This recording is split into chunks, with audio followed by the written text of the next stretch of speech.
It's because this is his first time. There we go. And then hit start recording and scoot over to the, see if we can see it. So when I Testing. right, Hey guys, anybody out there? Yes. I see you. oh, oh, that's not fair. You always get first. Okay, so my iPad. So we're testing to see if anybody's out there. Mm-hmm.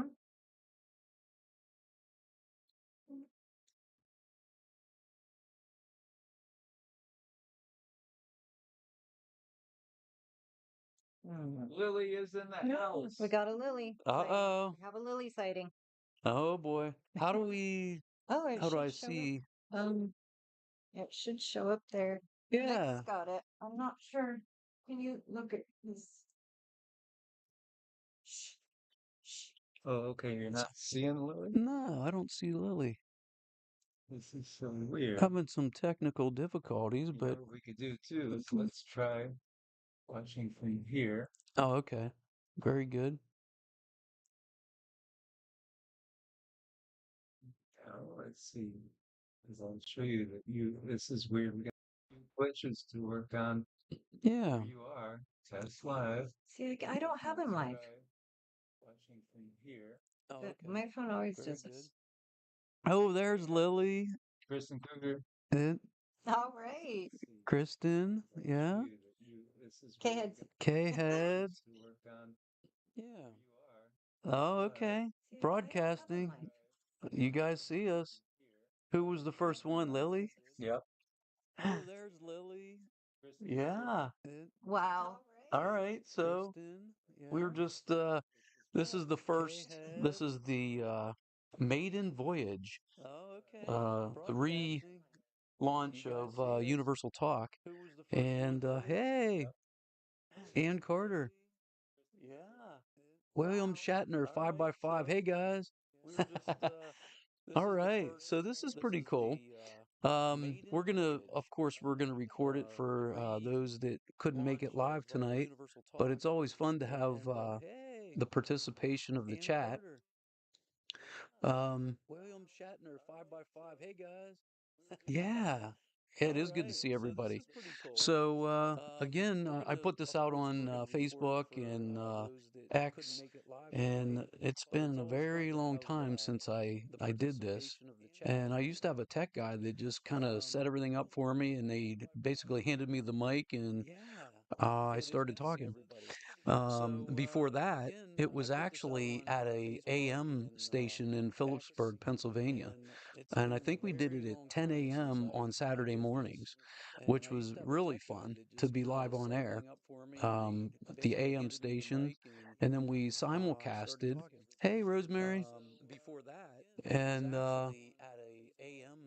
yeah, so today I get to interview Mike and Cindy of Evolutionary Energy Arts. So, welcome to Universal Talk. This is the relaunch, and I'll be doing things probably a little bit differently whenever I get back into the swing of things. But for the very first go here on YouTube, and we reached 800 subscribers.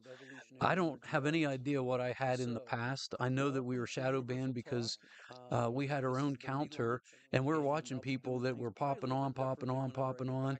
And hey, Jessica, at Lancaster, yeah, that you know what, Jessica Lancaster. So, that is a county back in Pennsylvania, which I'm very familiar with. And yeah, so 800 subscribers, which is awesome. We were kind of watching the numbers, and I also have the other YouTube page, which is A Guiding Light, spelled Lite. And we were looking to break 100 on that. And it's always fun to be new at something and just watch it grow.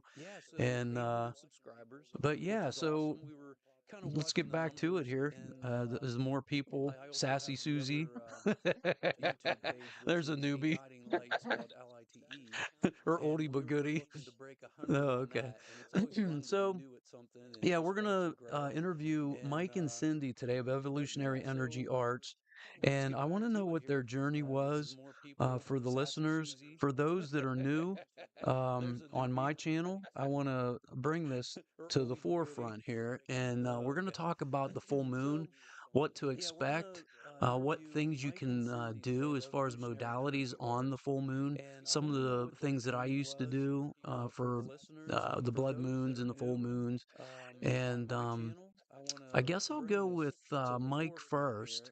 And I really would like to know how you evolved from, the corporate world and you moved into this evolutionary energy arts. And I know you have other YouTube channels, and maybe how you and Cindy ended up together and all these, I'm sure it's a long journey, but we got some time. So, welcome to Universal Talk, and here's the mic. Go to it.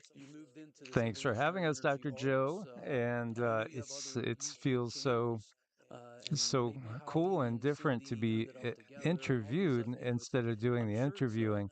Um, again, it's been a very long journey for myself, and Cindy and I, we've been doing this together for 6 years. Yeah, 6 years. And then before that, I was doing this by myself for a few, like 2 years, actually. And man, it's been a wild, wild ride. It just manifested on its own because when I left the Great White North and went to Florida, I just got again. I was listening to the guides because meditation has been part of my life. Um, all my life, as far back as I could remember. I mean, I was a weird kid, really weird. I was meditating in a closet at 8 years old. 8 years old, I was meditating in a closet with a candle. Don't tell my mom. And yeah, I mean, I've always been a weird kid, just knowledge hungry, and also always going within. And so for me, when I left to go to Florida, I had so many people that were counting on me for qigong classes, and also to teach them energy healing, like Reiki, pranic healing techniques, medical qigong techniques, as well as meditation, yoga. I was doing a lot of work. Everything health, wellness, mind, body. So, on certain Saturdays, I would teach a boot camp for people, and I would have also, basically qigong instruction twice a week, and then teach people energy work, as well as probably 5 to 7 clients a day for 5.5 days of the week.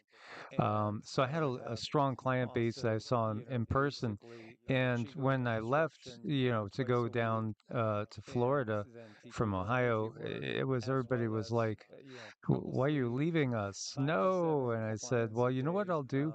I'll start a YouTube channel down there and I'll communicate with you guys through it. And I'll keep trying to teach you guys more through that. And we could also do distance work too. And so that's exactly, where originally, that's why it's evolutionary energy arts. It wasn't, conspiracies are us. It was really all about just trying to teach people the mind, body, spirit practice.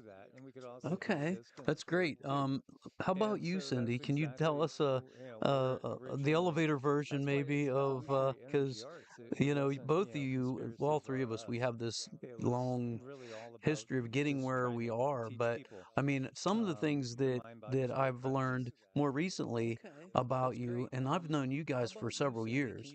So, but well, I'll let you take the mic, and then maybe I'll ask. We'll drill down to a couple more specific questions. Yeah, yeah. So the elevator version.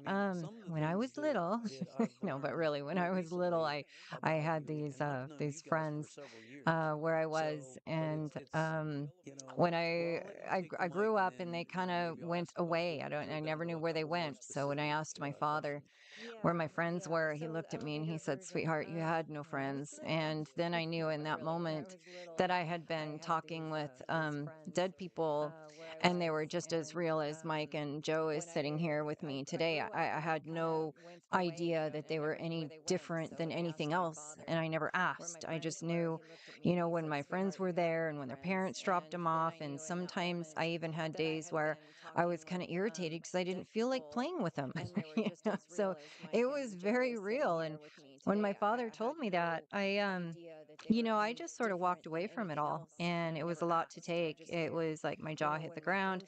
And I'm like, okay, I'm just not going to do this right now. And then some years later, um, I decided to go back to it. I went to work at IBM. I worked in the computer industry.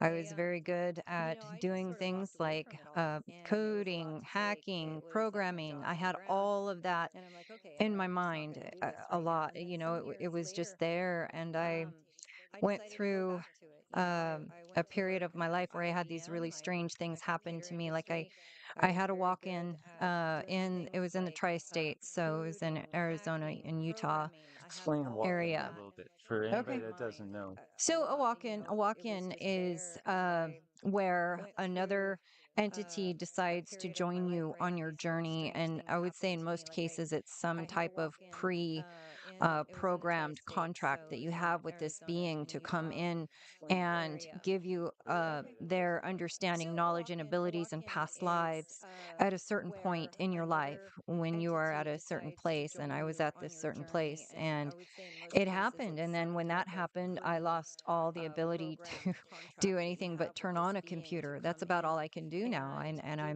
I forgot all the coding. I forgot all the hacking tricks. I forgot all the programming things. It was gone. But I did have certain abilities now. So it's like I did lose a big part of me, but most of me is still here.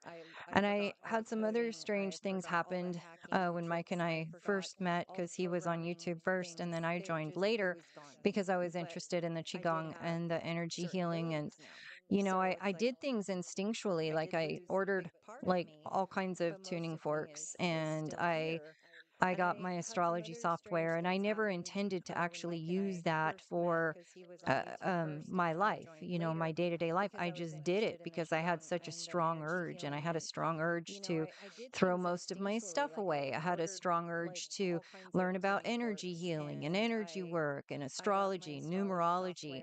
I had a strong urge to tap into my ancestors. And then it wasn't too long after that, I started channeling.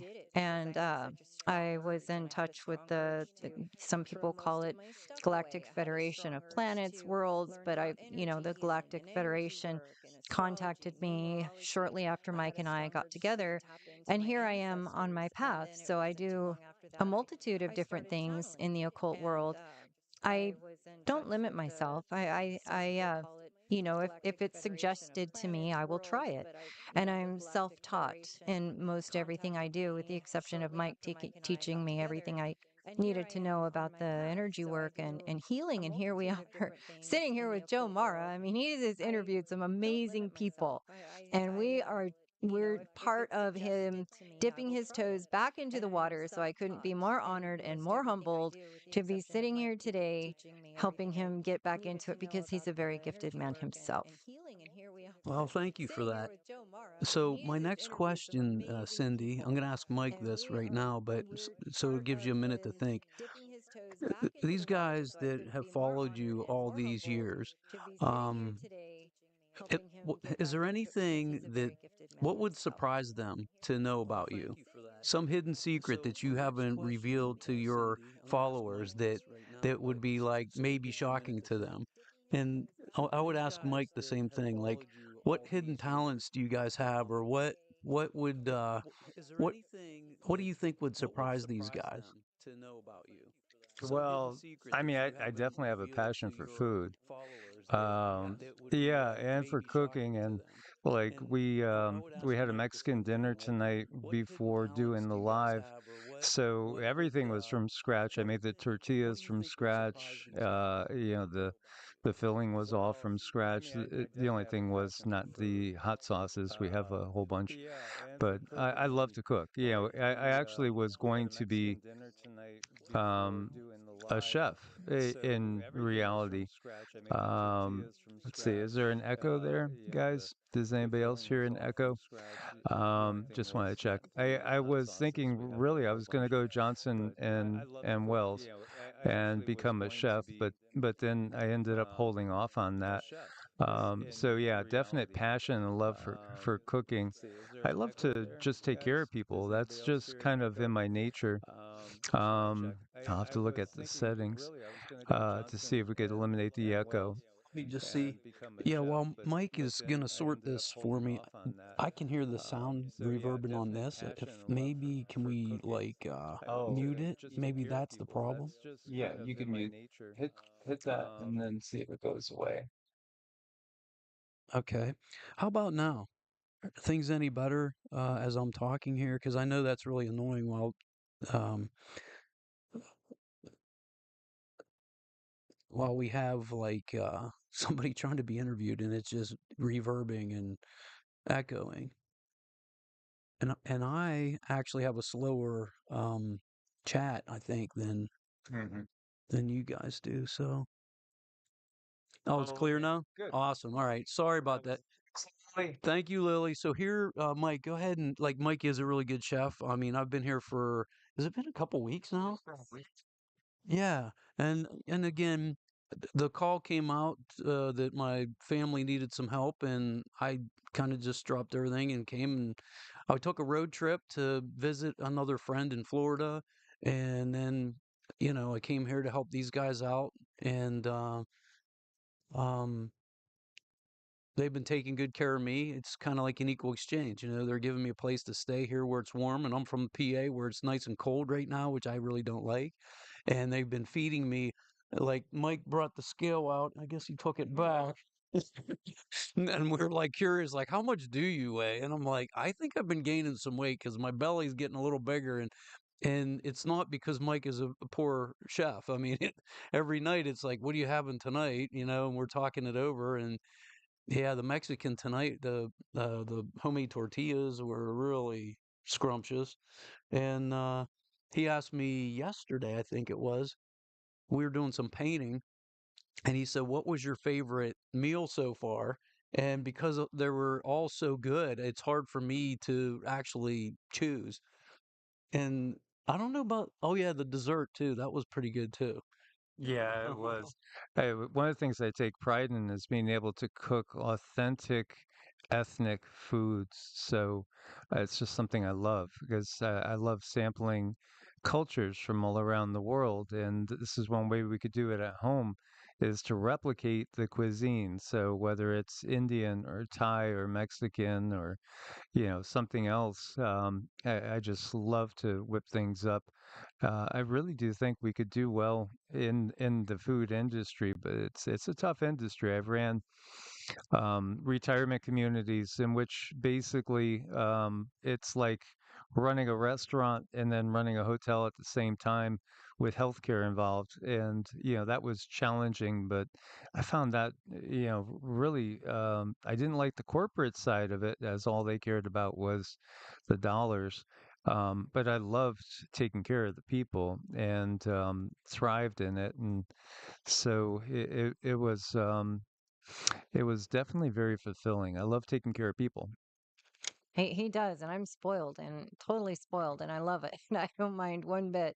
Yeah, I've always taken care of somebody all my life. It's all been all about taking care of someone else, and this has given me the opportunity to take care of myself. But what would people be surprised about me? I don't think there's really too much. I don't really talk about what I used to do for a living, so I never mentioned about IBM and computers before. And my favorite job out of all of that, I was a cocktail waitress. I loved it. It was so fun to work with people and be around people. Close to Vegas. It was Yeah. close to Vegas in Nevada. Anyhow, it won a Red Lion because it was so fun. And I got to work with people, and a lot of times they get in what we call junkets, and they're just these airplanes that come in and they fly in for, 12 or 16 hours. And a lot of times we would get a little bit older people in, which I loved. So I loved talking with the older folks because they were so real. They were there to thoroughly enjoy life.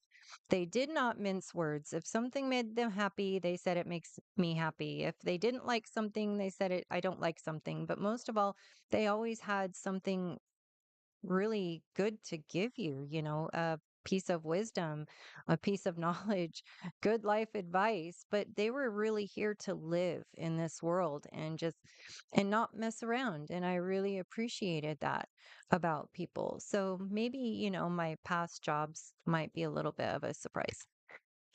Okay, that's cool. Um, Here we are on the eve of a full moon, blood moon, and an eclipse. And so maybe we could get into like what is the meaning of that and like what could people what symptoms, signs and symptoms physically, emotionally, mentally, spiritually, what could people expect from uh like tonight? I think that's everything is the expectation, so that's so much of our reality is what do we expect? And when we set aside a period of time and say whatever time it is, it's magical or it's special, then we could definitely start to hone our abilities and focus our intent down in for something. Like Cindy was making this moon water. She makes moon water, and it came out in the color of the blood moon. It's interesting too because she's very, very witchy and in a positive sense. Again, I think so many connotations are wrong. Yes, she made this water to take negative energies out of the room.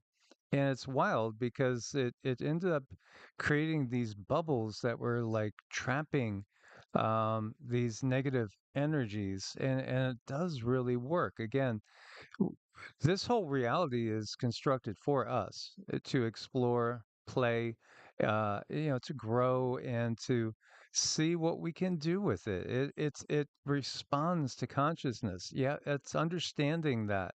Then we can, create our own rituals and utilize different times and different places and configurations of the celestial bodies to help us manifest a desired outcome. Indeed, indeed, we can. On my journey to where I'm at today, when I had that walk in, I was actually at it was the Four Corners on Hopi land. And on that day that I happened to be there, the last shaman of those tribes had died that day. And there was such a storm. I mean, the weather, the wind, the lightning, the thunder, you could tell the ancestors were doing something. And I really feel that was the energy that I took in. So I have a very shamanic way about me, and things come very naturally to me. They come very easily to me. But getting back to the full moon, I like to make the moon water because this is good for rituals. If you want to do any type of magic, if you want to do a ritual, some people would want the power of the blood moon, but it all goes with intention. Some people believe that the blood moon is too chaotic, so they don't want to charge their crystals or make water with it. They think it might be a little too much. For me, I think it's very powerful, and I know a little goes a long way. And I take that water, and when I feel it is done, we are done manifesting, I use it to bless the land. What does a full moon do for people? Well, there's a lot of electricity involved. Our bodies are made of electricity and water, and the moon can move the ocean. So we have to keep in mind when that moon is full, our bodies are very electric, and the moon is actually moving us, ebbing and flowing. So a lot of people will notice more pain during a full moon, uh, anxiety, Lot of anxiety. Some people might do things that they just didn't expect out of themselves. And I think it is because of that electricity that the moon has coming out, because we're electric too. So it's just a lot of energy coming at us. And my mom, God bless her, she was um worked at the police department for a lot of years, and it really never failed that the jail would fill up. It would fill up on a full moon, and it just month after month after month.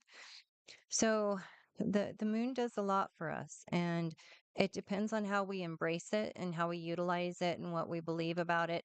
We can do we can do a lot with that energy. You know, on that thought, it hits me like we've talked about how there was a time before the moon was put in place. Different cultures speak of that, and the fact that it literally is in many ways kind of it's a base, it's a mothership. Yet at the same time, and Cindy and I have talked about this like personally, it it was or is still a heavenly body, so to speak, you know. It was brought here from elsewhere with the purpose of creating certain conditions, namely storms, and creating this wobble that the Earth has, and the tilt in our axis. All these things are because of the moon, which perhaps was put here with ultimately nefarious intent. Yet at some point in time, it was a natural object that was part of the positive matrix, so to speak. And it's still, even if it is hollowed out, and even if there are reptilians and others grays inside it, it still does have the other side of the coin with the natural matrix energies around it still. And even though it can cause havoc in some ways on the earth, it also does reflect the light of the sun, which, again, the sun is a relay from source. So that's positive. Yeah, I agree. There, we live in polarity, so there's a positive aspect of it as well. So, what you focus on is what you bring back to yourself. And speaking of that, I mean, you talk about intent. So I used to take all of my crystals because I used to go crystal hunting. Go into these shops, and some of these shops you walk into, and they're not really crystal shops, but you'll find crystals there, and they don't know the value. They're like $1 or 50 cents. And I'm like, oh my gosh, they don't know what they got here. And to me, back then I'm collecting these. And for the full moon, my intention was to charge it, leave it out in the full moon, and to cleanse it. And so we are powerful co-creators. So just the conscious intent is a lot of times where the magic happens.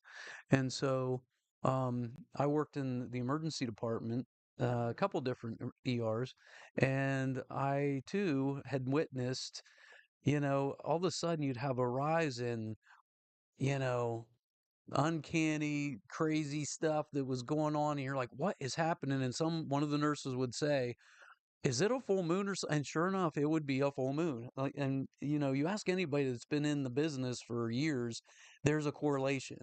So whoever says that there isn't hasn't really done the research or worked in it. It's not coincidence every single time, you know. And so yeah, so I've seen that. And then knowing the physical body's made up of what, three-quarters water, the planet's made up of three-quarters of water, and when there's a pull and a tug on the Earth and it changes um the aspect of the Earth, it also changes us. And we have hormones and all kinds of other things that rise and change, that again, we witness it as observers. And so again, it's polarity. So with this full moon, um, one of the things that a person could do is just have an intention. What is your intention? What do you want to see? Like, do you want to get catapulted into a much better place in life, financially, a relationship, like whatever it is for you, use the energies right now, the power of this full moon, this blood moon, the eclipse. I mean, and the ancients used to go by, if a comet was to come by, or if there was the full moon, or anything celestial, they used that energy. Sometimes they would. create war during those times too, because again, it's them harnessing that energy. But since we're in polarity, and I'd rather be on the side of positive rather than the lower vibrational, that's what I do personally. So um, I think I guess the next question for me, for you guys, is what are you guys going to do? What's your practice for tonight during this full moon? I leave most of that up to Cindy, and then I just amp it. So, because she's the one that gets these projects and rituals and things going. And I mean, although I used to in the past to do certain ones on a regular basis.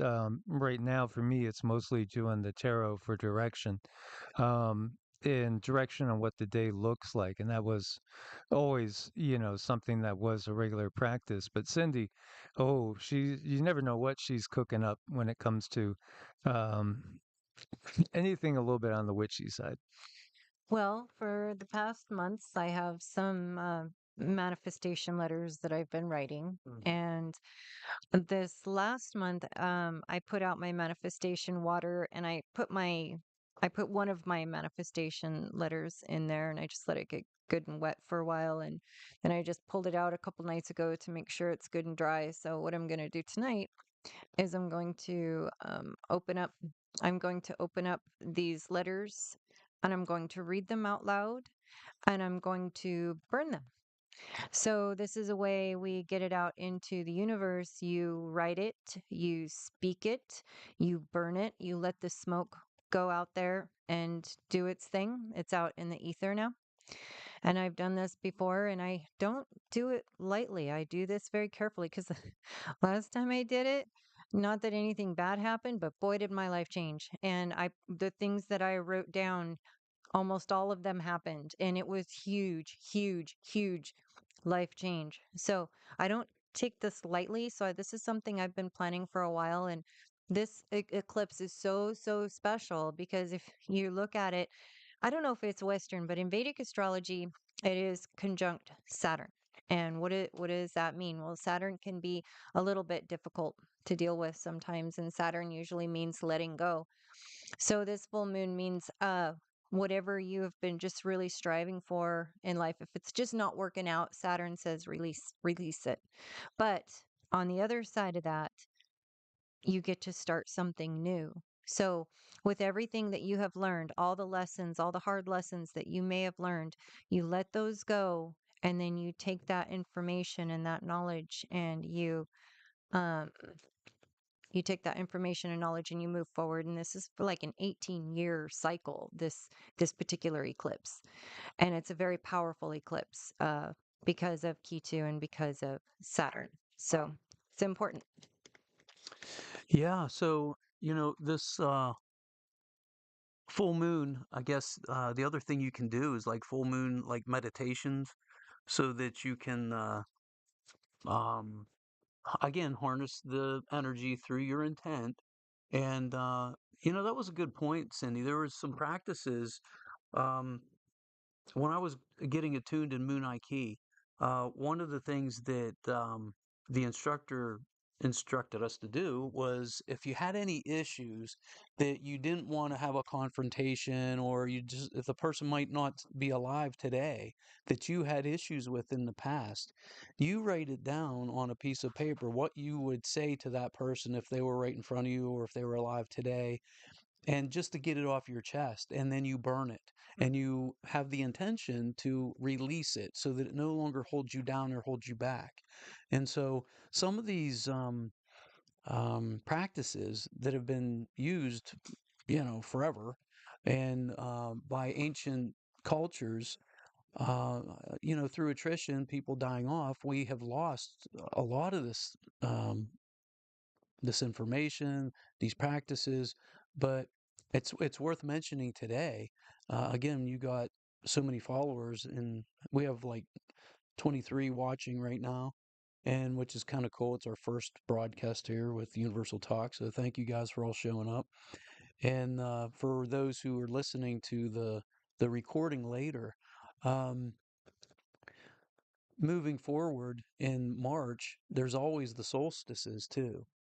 And so we have the spring equinox. And what was interesting, I went to these Serpent Mounds in Ohio, and they actually had it marked the spring, what is it, spring, summer, fall, and winter, like four different equinoxes. And they have a platform that you kind of climb up and you can look. And I filmed it, and it literally looked like a serpent. And so there were, again, these ancients used the energies, and they, either planted their seeds on a full moon. And some of the people actually, they put the seed in their mouth, use their saliva, their DNA. And when you plant it, it is, you know, for you and your family, the DNA. And it's just amazing, some of these things that we have forgotten. So, are there any, like you talked about the shamanistic, is there anything that you've learned from your listeners or from other teachers, and some of the tools that you use today, like whether you're saging or using sea salt around the house, Yeah, you yeah. know?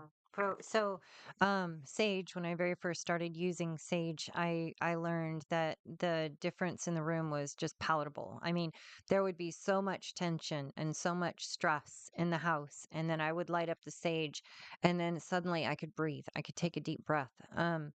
Also with my tuning fork, I have a it's called a sonic slider, but it's a Schumann resonance. It's the same vibration as the earth.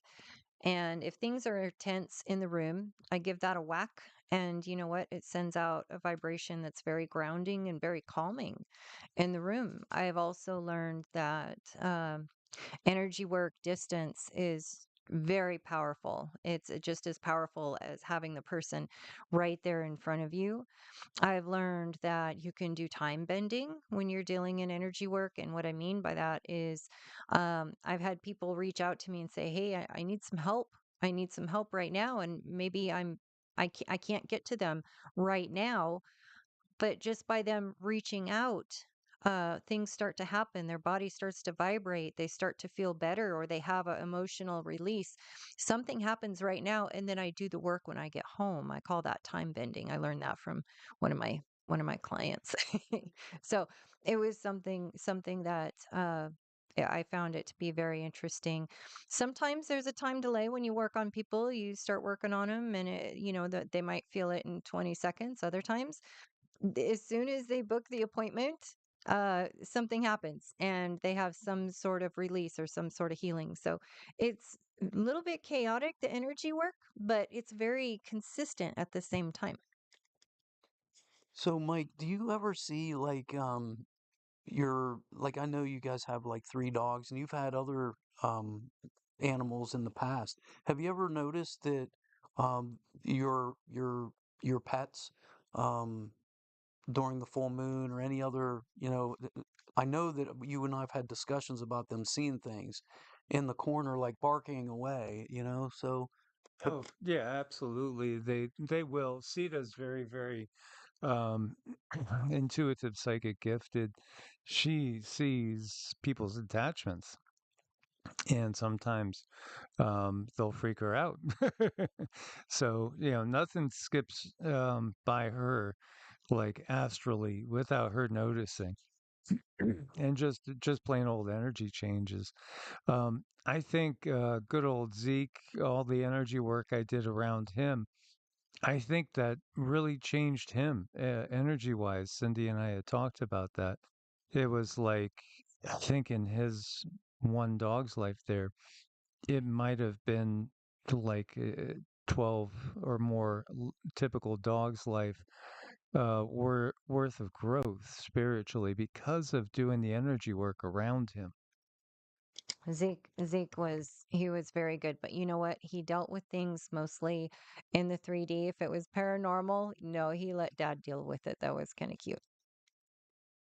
yeah, and I was blessed to meet him and Sassy like years ago. Like, I mean, I think we we had been communicating for a while, and then it like in Arizona or something, we first connected and physically, and I got to meet all you guys, and then later New Mexico, and just But Zeke was he a pit bull? He was such a cool dog too, and he just loving and just cool, calm, collective. And him and Sassy, just think, think, think, think, think. Easy going, easy like Sunday morning. So yeah. I mean Yeah, that. the energy work, it really affected his consciousness. He was very, very chill, very relaxed and peaceful. He gave off such a nice vibe. And we had so many walks in the woods with him too. Um, yeah, I could always trust him off leash. I mean, he was off leash more than he was on leash, and he was definitely trustworthy. He would stop on a dime when you called him. But yeah, he was afraid of things that were in the astral. They could freak him out, and yeah, I'd be like, "Come on, bud, you heard that noise? Let's go." And he'd be like, "Oh no, you got it." Yeah, you got it. No, not if it's anything paranormal, which he did get to experience a lot of paranormal. When you have a activated light body and your pineal gland is functioning, you get a lot of attention from other critters out there. Many people might notice that. Just like if somebody is an alcoholic or if you are on certain drugs, you might not notice it, but you get a lot of attention from very, very low frequency um, parasites because that's what they are, and they will screw with you. They'll cause you to lose your keys. They'll knock things over. They'll start fights. They'll do all sorts of things to initiate your emotional response, which they then feed off of. So when people clear themselves up and start to um, limit the alcohol or get totally clean, stop whether it's pharmaceutical or not. These drugs, they really do affect your consciousness in a negative way, and can definitely bring about parasitic attachments, which are very real.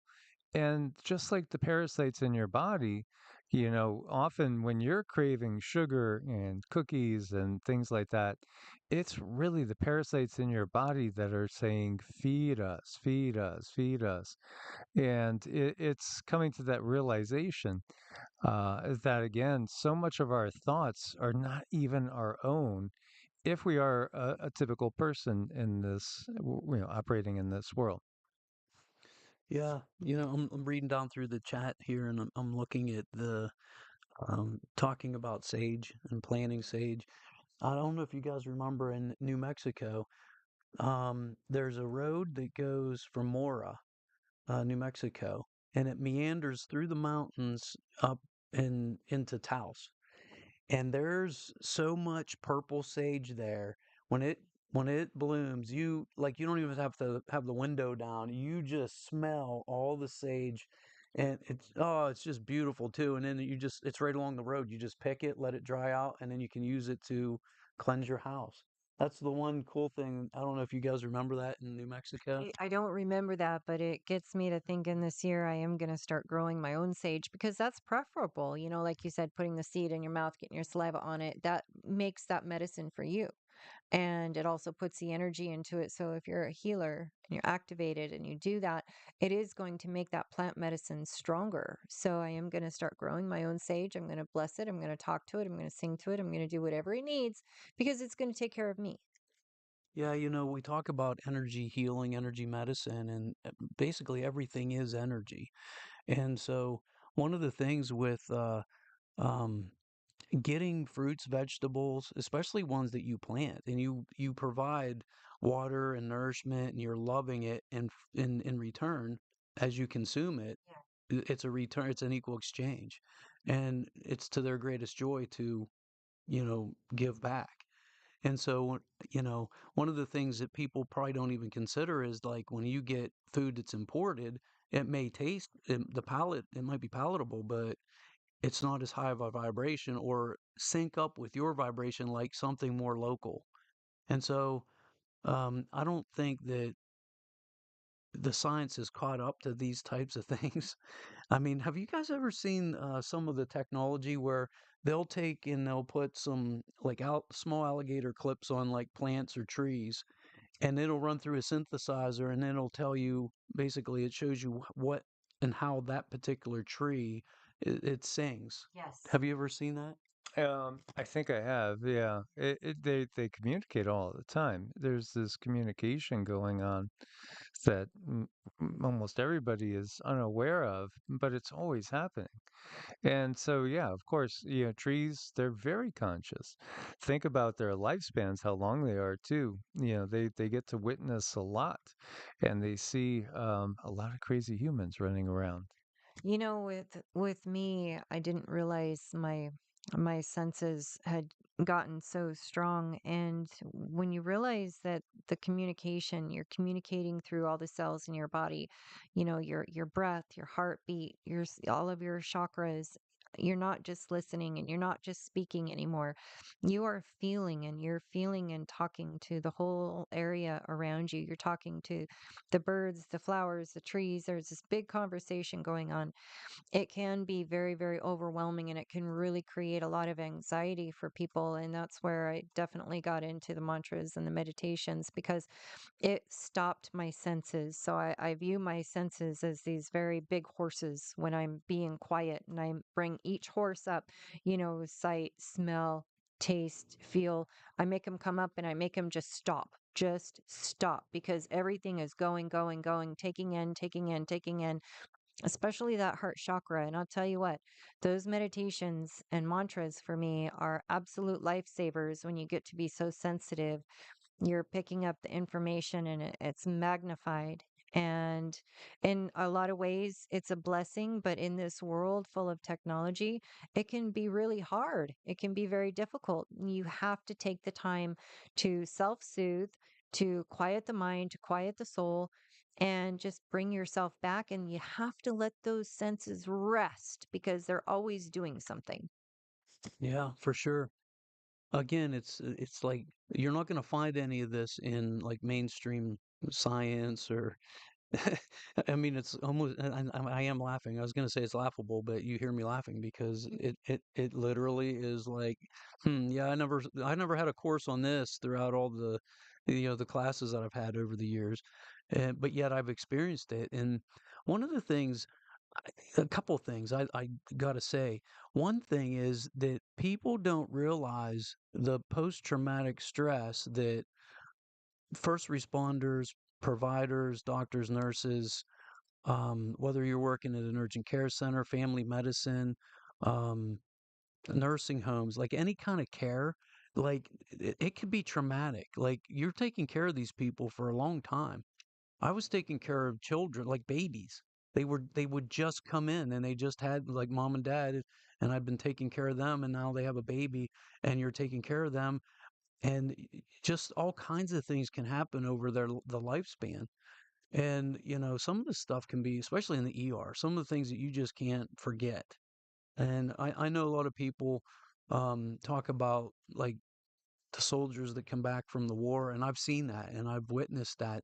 I wasn't in, my father was, he was in the Navy, but um, I think it can be, I don't want to say just as traumatic, but in many cases it can be traumatic for that. Like taking care of people and in all levels. It don't have to be like you don't have to be a doctor. You could be anywhere along the path, you know, and it don't have to be traditional medicine either. Like I'm sure you guys have seen various people that you're trying to take care of. And again, it doesn't have to always be physical. It could be emotional, psychiatric. I mean, there's so many aspects that what make us human. And here we are, we're talking about the full moon, and a lot of the psychiatric illnesses can go off. Like you might have a balance up to that particular moment, and then all of a sudden it's like the breaking point, and the energies that are coming through are so high. And then the other thing that I've seen over the years is crap comes up. These energies are pushing out this crap that's in you for your greater good and stuff you might not want to face. But once it's in your face, it's kind of like when you get the flu and you get sick and you throw up and you feel better afterwards. It's you're sitting there kicking and screaming like a little kid because I've done it myself. And then all of a sudden you throw up and you feel better. And you're like, oh, why'd I make that so hard? You know what I mean? Have you guys witnessed that? Oh yeah, absolutely. Gosh, yeah, that's something I don't know. It's one of my hobbies, I think. I rise up. I have to learn to balance my energies because since my awakening, I can really be all over the place, and it is all about balancing. And sometimes something hits you, and it hits you so hard, it's almost like you cannot control yourself. But like Joe says, after you face it and after you hit that brick wall or it hits you, you're okay. You're okay, and you're human. And let's keep in mind, energy in motion. You have to keep that energy going. If you try to stop it or block it or do something or keep it out of balance, you may have to reckon, and it's a reckoning with yourself. It's no one else. This world is about adjusting our inside world to deal with our outside world because ultimately we can only control ourselves. And that's very difficult. And if you've had some trauma, that can even make things more difficult. So, in a way with my life, and this is something I've talked about on the other channel, I've been through some traumas, and I don't take any of that back because that enables me to reach a lot of people in a way otherwise they wouldn't be able to talk to a doctor, a psychiatrist, or anyone. Things have happened to me that people can come to me and they they know they feel safe. They can talk to me about it, but they couldn't maybe go to a mainstream person because that mainstream person wouldn't understand. I went through that. I took myself off of everything. I took myself out of mainstream because they were not healing me. I was in pain. Emotional pain is big for me. And I found some ways to help temper it. I found some ways to help control it. And I share that wherever I can, whenever I can, because I know the torture, the emotional torture is so real. And it can really amplify in a full moon and sometimes bubble up, spill over. But then you know what? You're done. And you've realized some things about yourself. You don't do that again, usually. You figure things out, but we're all human.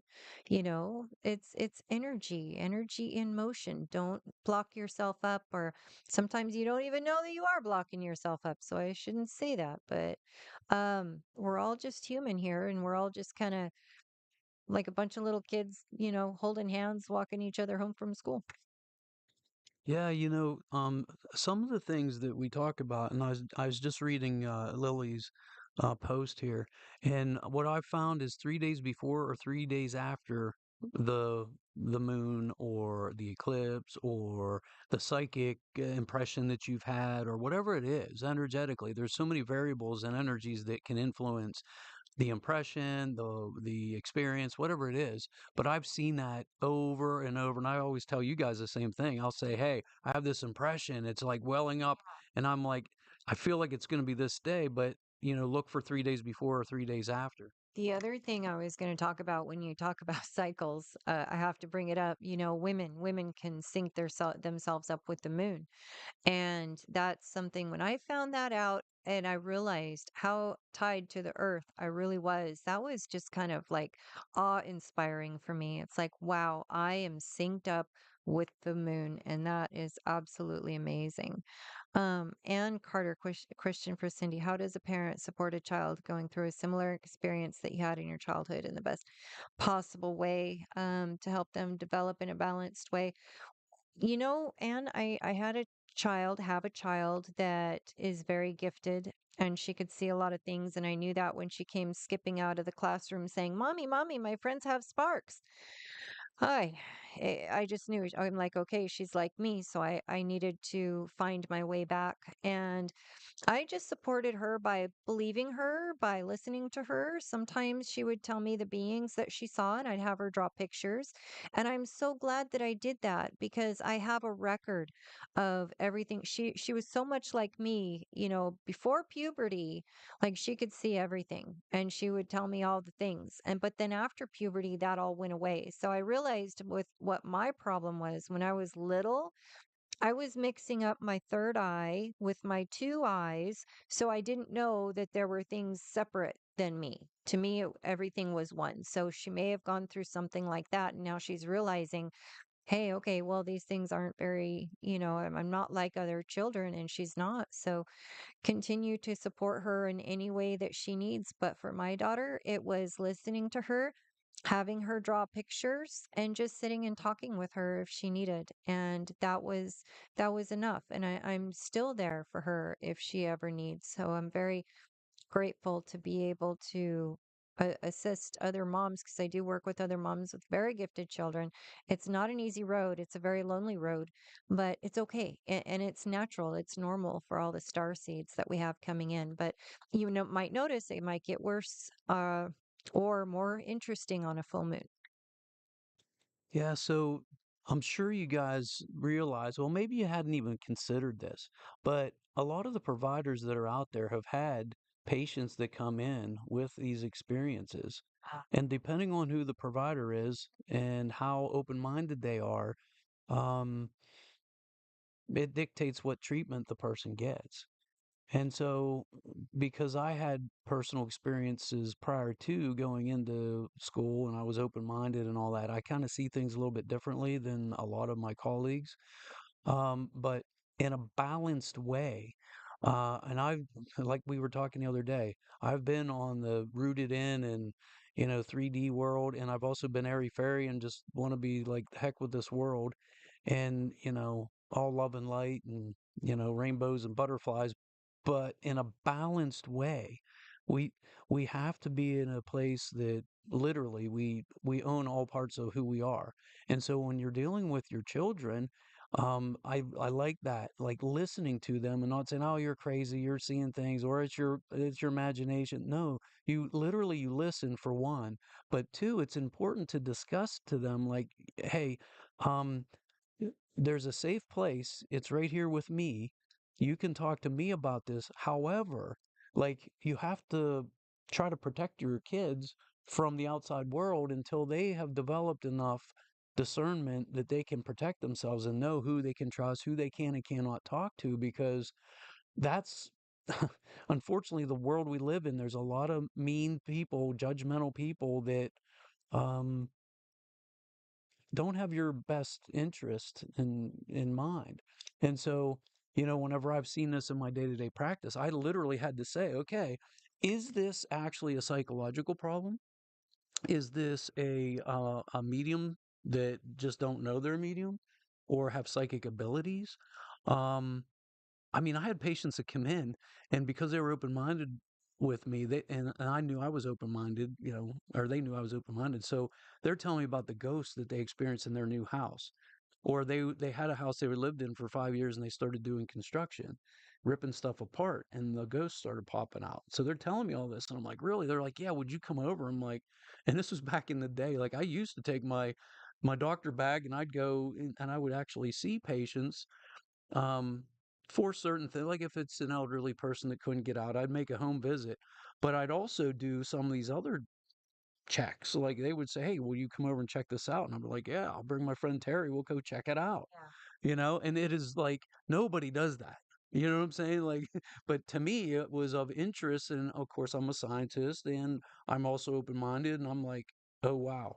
So Terry and I, we walk up the steps of this one place particularly, and all of a sudden I hit this cold spot and I'm like, whoa. And I didn't say anything, but I kept walking and I waited till she came behind me and she goes, did you feel that? And I went, cold spot. And she goes, yeah, this vortex, right? So we confirm with each other.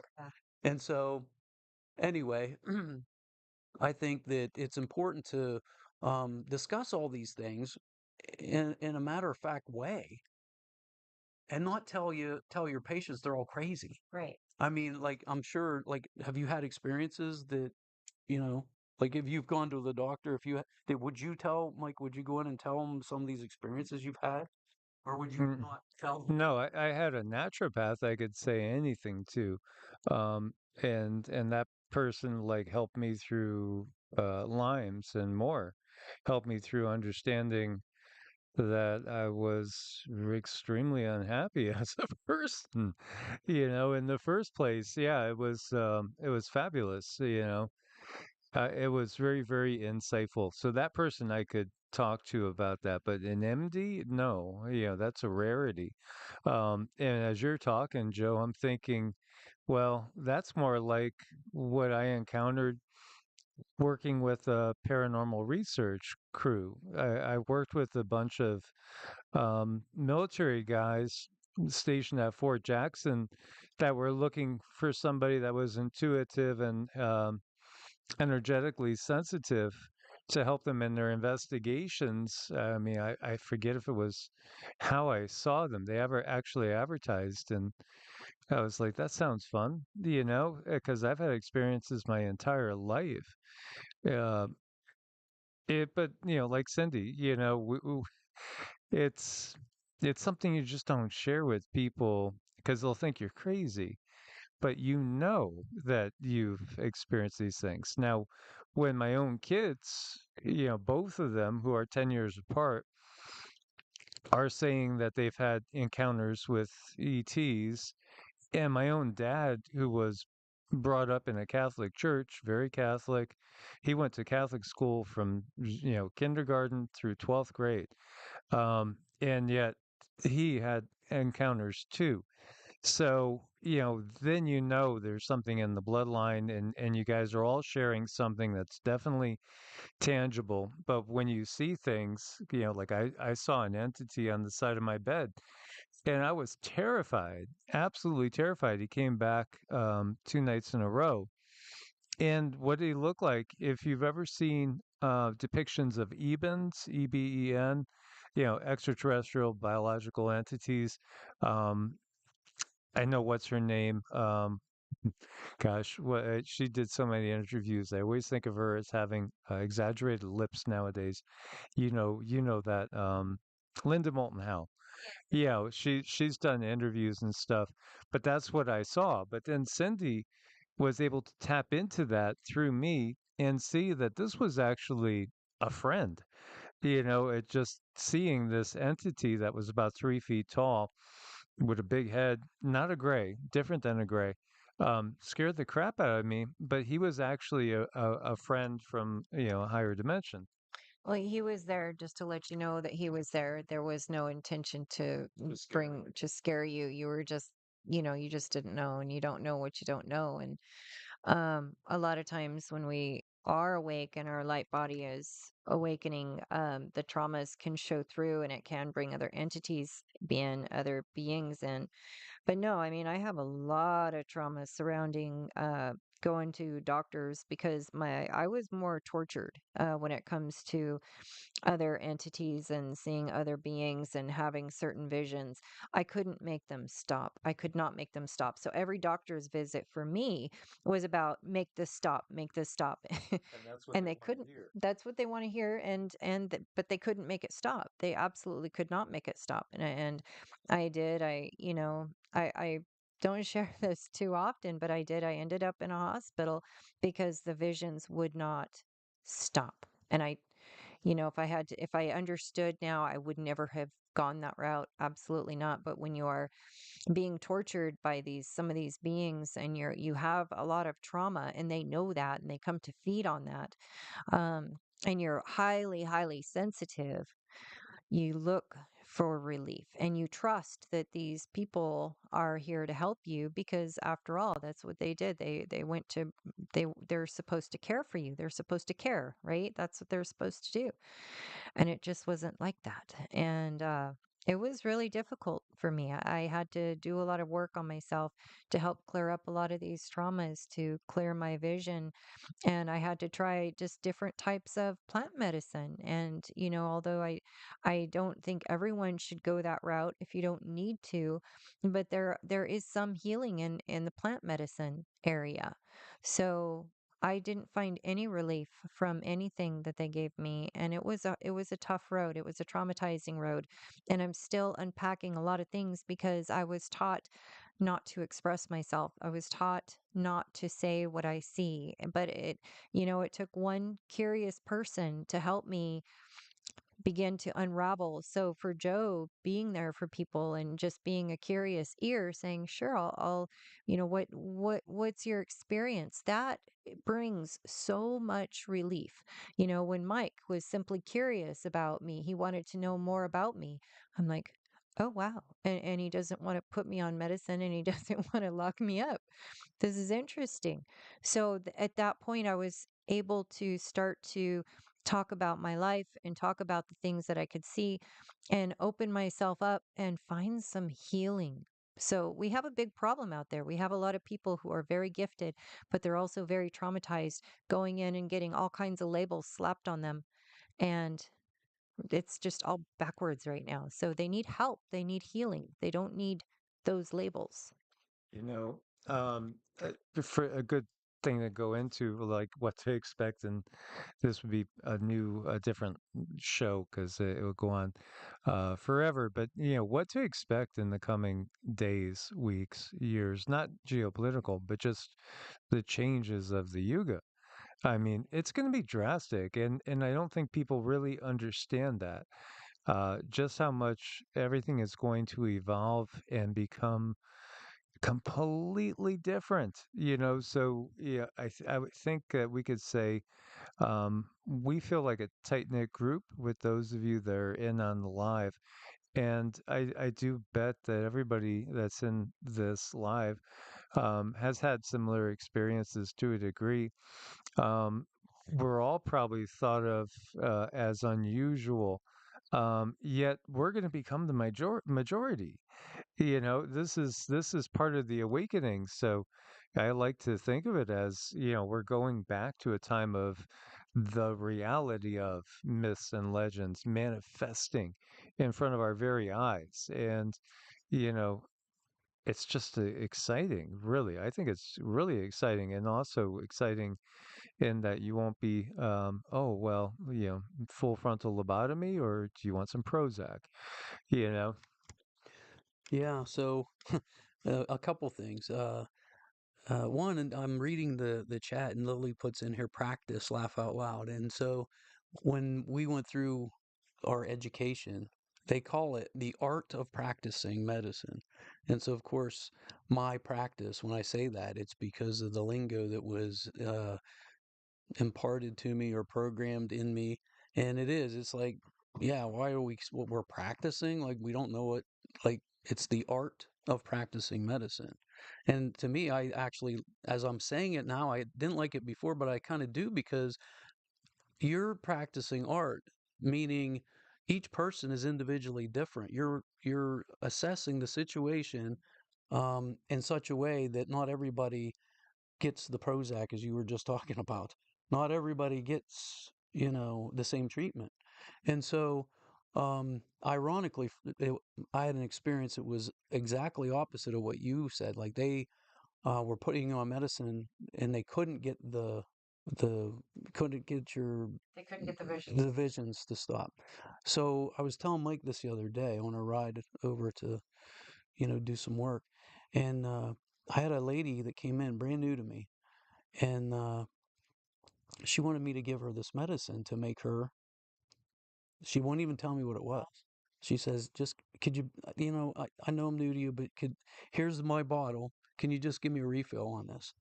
And I looked at the date and I said, "Well, this has been, months ago. Like, why don't you have some of this?" She goes, "Well, I really don't want to talk about it." And she was a local school teacher, so she was embarrassed. She didn't want to tell me the situation. I said, "Well, it's not, you know, responsible for me just to give you a prescription without knowing what's going on. I don't really feel comfortable doing that." And so she explained her situation was that she would be downstairs on the couch thinking to herself, like, I wonder what my husband's doing because he was upstairs. Next thing you know, she's standing beside him. She like bilocated energetically and was looking at the screen of what he was on. And so when he comes downstairs, she says, "What were you doing on that website? Blah, blah, blah, blah, blah." And he's like, "How the hell did you know that?" And so she comes in and tells me this, and she wants to stop this, what I would consider a gift. And of course, I'm excited. I'm like, wow, that's really a gift. You could really harness that and use that. And she's like, no, I'm a school teacher. I don't want to be, standing at the blackboard and fly out of my body. I need to be grounded. And so she was actually asking for the particular medicine that she already knew she had been put on in the past that worked to stop this. And then her husband came in later, like a week or so later, and basically confirmed what she had been telling me. So it wasn't just what she was saying. It was like, yeah, this is legit. And I'm like, wow, are you sure you want to make this stop? And and so I gave her the medicine which she had been on before, and sure enough, it made everything stop. And you have to respect your patient. That's what she wanted. So, and it was appropriate for what she had at the time, but um I saw it as a gift. And so again, it's all you know, in your perspective. So there's a question on here, Grand Rising, to the three of you. My apologies for the obscure question, but here it is. My ears ring at about 900 hertz, give or take, when I listen to your channel recently. Here, I'll let you take that one, Mike. Yeah, I don't know unless you're picking in on some secret industrial military thing that they're running in the background of our channel, which I wouldn't doubt. I believe ringing in the ears is a change in frequency. So let's talk about entrainment because that's usually what this is. Um, you will entrain to the highest vibration in the room. So when you are around us, even just listening to us right now, the way we are, you are entraining to our vibration. We do a lot of specific mantras. We do a lot of things in our day to make sure that our vibration stays high so that we can actually help people heal. We bring people to a higher level so that it gives them more light. And if your cells are operating with more light, they are able to heal. Also, with light, think about it. If you have more light in your body, you can actually see more what might be wrong with you. The other thing that I have seen, and I wouldn't be surprised if this is also, is people's guides and angels. They come and it's a change in frequency around you. So we could be calling in your guides and angels, and your guides and angels might be saying, hey, hang out with these folks for a little bit because it really does help the soul. It helps with healing, but it is our job as healers to do our best to retain the highest vibration possible. I'd be curious to know if, because they say it was recently, if it was since I started doing the broadcast with you guys, because it's like, yeah, Well, all three of. it could be the resonance between the three of us and then all the yapping with our guides. Yeah. I mean, it could be like a room full of guides, a room full, yeah, because the three of us, the resonance has definitely changed. I can feel things in the room now that I didn't feel before, but the more people you get together that are like us, the Oh, more that frequency is going to be well, yeah. different. What was insane for me was going to the Curtons in Florida, where all of a sudden there would be anywhere from 20 to 100 people in the same sort of space. You were just, I mean, buzzing, just head to toe tingling. It was so positive. I mean, it was just incredible, the resonance. But one of my special friends that Cindy really loves, Annalita would walk into the room and it would shift to another degree, because to me, she's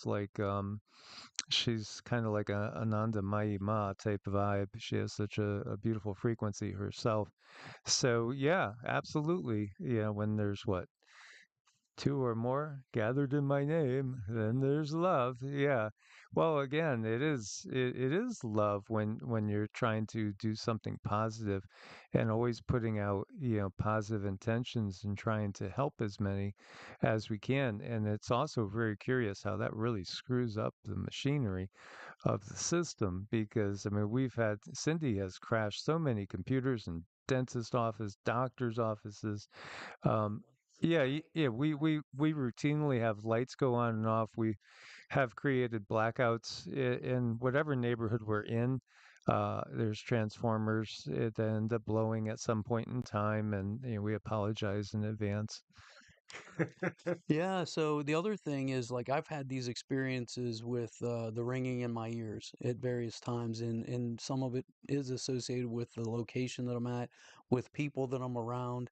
And you talk to various people, and sometimes people are like, "Hey, I just got a download," meaning packets of energy or light is coming through, and they experience it as a sound vibration. And within a few days it's like, oh my gosh, remember that, remember I heard that. Well, ever since then either a new gift came online or some crap that they had to deal with came up. And so it's depending on your perspective. Again, sometimes it's not always positive. It is positive in the long run, but what comes up just to deal with is like, what is this crap? And then you deal with it and it's like, oh, thank God that's over. I don't want to do that again. So Shall we? It's been 74 minutes. yep. Thank you, guys. Yeah, yep. So I was just looking at the clock and I was like, you know what? It's been over an hour.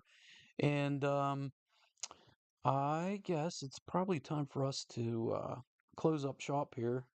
And any final words that you would like to leave these listeners with? It's just gratitude for them being who they are and being part of this family. Thank you for being here. Thank you for the thumbs up and the subs. And, we're trying to get as many light workers as we can online that are going to get out there and help other people. We appreciate your guys' positivity in the chat. And it's been wonderful. It's been a nice, like, tea talk or coffee talk. Yeah, it's comfortable. So let's see. I want to read the chat here real quick here before we end it. Okay. All right. Yeah. So other people have experienced these same things. So, and yes, I mean, we all are emotional beings here. Mhm. So, sometimes the tears are of joy, or sometimes they just come and you're like, what the heck am I crying about? And you don't even know. It's just in a release. And so sometimes you feel this weight lifted after that. So, all right. So we're going to take off here. And until next time on Universal Talk, the three of us, our high vibrations, are going to send you love. Light. And laughter. See you guys.